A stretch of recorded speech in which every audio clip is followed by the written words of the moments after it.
Okay பிள்ளைகள் இதை பாருங்கோ. ஏன் அதை காட்டுறேன்னு சொன்னா எப்படி கேள்வி வந்துன்றது காட்டுறதுக்கு. 2022 ஒரு கேள்வியை பாருங்க. 2021 வேலியின் நீளத்தை காண்க. சரியா? அதாவது இந்த வில்லிட நீளத்தை காணணும். அதே மாதிரி 2022 பாருங்க, சுற்றளவு நீச்சல் கொடுத்துட்டு சுற்றளவு, அதாவது இந்த வில்லிட நீளத்தை காணணும்.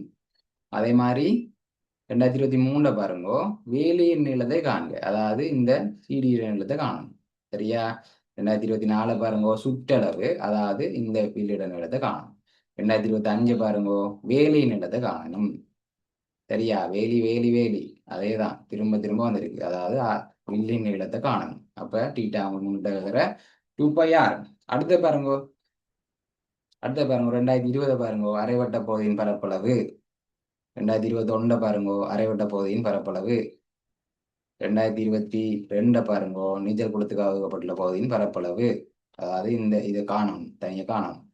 2023 பாருங்க, எங்க இருக்கு நிலப்பகுதி ஏசிடியின் பரப்பளவு, அதாவது இந்த கால்வட்ட பகுதியின் பரப்பளவு. 2024 பாருங்க, செவ்வக பகுதியின் பரப்பளவு, அரைவட்ட பகுதியின் பரப்பளவு எத்தனை மடங்கு? அப்ப இந்த அரைவட்ட பகுதியின் பரப்பளவு. 2025 பாருங்க, மிளகாய் பயிரிடப்பட்டுள்ள பகுதியின் பரப்பளவு. அப்ப என்னது? இந்த ஆராய்ச்சியோட பரப்பளவு. அப்ப அடுத்ததான் நீங்க பாடமாக்க வேண்டிய சாம்பாடு இந்த ஆராய்ச்சியோட பரப்பளவு. சரியா? அடுத்தது கடைசி கேள்வி பார்ப்போமா? கடைசி என்ன வந்திருக்கு?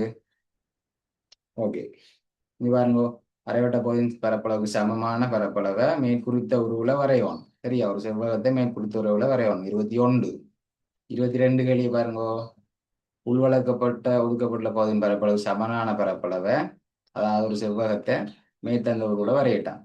23 பாருங்க, ஆரைச்சிறை வடிவ நிலப்பகுதியின் பரப்பளவில் 3 மடங்கு. கேள்வியை கொஞ்சம் மாத்தி 3 மடங்கு ஒரு செவ்வகத்தை இந்த படத்துல உருவுல வரையிட்டான். ஓகே, 23 24 அது இல்லை.